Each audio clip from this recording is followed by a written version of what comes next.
दोस्तों, अगर आपका बैंक में अकाउंट है तो ये खबरें आपके लिए बहुत जरूरी है क्योंकि बैंकिंग सेक्टर में ऐसे बदलाव हुए हैं जो सीधे आपकी जेब और लोन लेने की क्षमता पर असर डाल सकते हैं। और क्या आप जानते हैं कि एनबीएफसी और माइक्रो फाइनेंस कंपनियों को बड़ी राहत दी गई है? यूपीआई लाइट से जुड़ा नया अपडेट क्या है और कौन कौन से सरकारी बैंक में सरकार अपनी हिस्सेदारी बेचने वाली है? तो दोस्तों, आज की इस वीडियो में आपको इन सभी जरूरी अपडेट के बारे में बताऊंगा, इसीलिए वीडियो को पूरा जरूर देखें क्योंकि ये वीडियो आपके लिए बहुत ही हेल्पफुल होने वाली है। नमस्कार दोस्तों, स्वागत है आपका हमारे चैनल बैंकिंग विद अभी पर। और अगर आप चैनल पर पहली बार आए तो चैनल को सब्सक्राइब कर लीजिएगा और वीडियो पसंद आए तो एक लाइक जरूर कर दीजिएगा। तो चलिए अब बात करते हैं वो कौन सी जरूरी अपडेट्स हैं जिनके बारे में आपको जरूर पता होना चाहिए। सबसे पहली अपडेट है, एनबीएफसी और माइक्रो फाइनेंस कंपनियों को बड़ी राहत दी गई है। Reserve bank of India RBI ने एक बड़ा फैसला किया है जिससे एनबीएफसी और माइक्रो फाइनेंस कंपनियों को राहत मिली है। अब इन कंपनियों पर जोखिम भार कम हो जाएगा जिससे इनकी लिक्विडिटी बढ़ेगी और इसका सीधा फायदा आम लोगों को होगा क्योंकि अब ये कंपनियां और ज्यादा लोन बांट पाएंगी। खासकर ग्रामीण इलाकों में इससे ज्यादा फायदा होगा। और इस बदलाव से क्या होगा, एनबीएफसी और माइक्रो फाइनेंस कंपनियों को बैंकों से ज्यादा फंड मिलेगा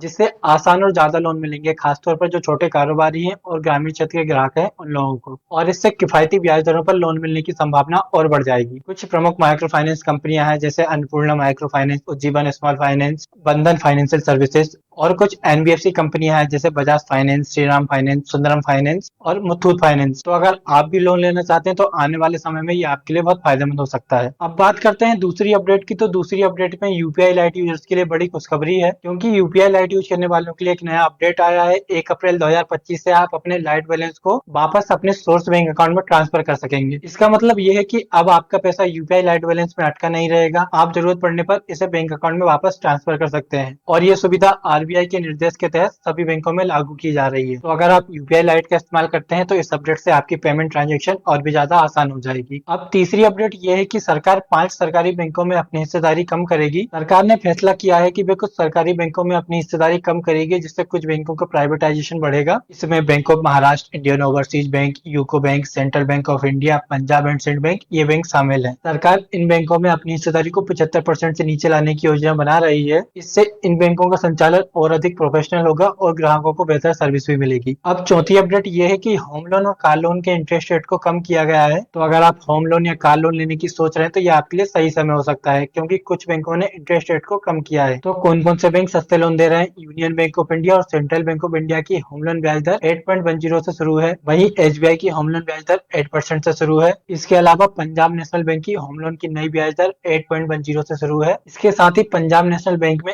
31 मार्च 2025 तक प्रोसेसिंग फीस और डॉक्यूमेंटेशन चार्ज भी बिल्कुल फ्री है। तो अगर आप घर या कार खरीदने की सोच रहे हैं तो ये आपके लिए अच्छा मौका है। अब पांचवी अपडेट ये है कि बिना गारंटर के बिजनेस लोन मिलेगा क्योंकि बैंक ऑफ इंडिया ने युवा उद्यमी योजना लॉन्च की है। तो अगर आपकी उम्र 18 साल से 35 साल के बीच में है और आप अपना खुद का बिजनेस स्टार्ट करना चाहते हैं तो युवा उद्यमी योजना के तहत आप बिना किसी गारंटर के बिजनेस लोन ले सकते हैं। और इस योजना की खास बात यह है कि लोन के लिए कोई गारंटर नहीं चाहिए और कम डॉक्यूमेंटेशन में भी लोन मिलेगा और स्टार्टअप और जो छोटे कारोबारी है उनको प्राथमिकता दी जाएगी। अब सवाल ये आता है कि लोन के लिए अप्लाई कैसे करें। तो सबसे पहले बैंक ऑफ इंडिया की जो ऑफिशियल वेबसाइट है उस पर जाएं। उसके बाद युवा उद्यमी योजना सर्च करें और उसके बाद जो अपना ऑनलाइन फॉर्म है वो फिल कर दें और डॉक्यूमेंट अपलोड करके आवेदन सबमिट कर दें। इस तरीके से आपकी जो ऑनलाइन एप्लीकेशन है वो अप्लाई हो जाएगी। तो अगर आप अपना खुद का बिजनेस स्टार्ट करना चाहते हैं तो ये आपके लिए शानदार मौका हो सकता है। तो दोस्तों, ये थे आज का टॉप 5 बैंकिंग अपडेट। आपको इनमें से कौन सा अपडेट सबसे ज्यादा पसंद आया आप हमें कमेंट करके जरूर बताइएगा। और अगर आपको ये जानकारी पसंद आई तो वीडियो को लाइक कर दीजिएगा और वीडियो को लाइक करके चैनल को सब्सक्राइब जरूर कर दीजिएगा। मिलते हैं अगले वीडियो में, तब तक के लिए जय हिंद, जय भारत।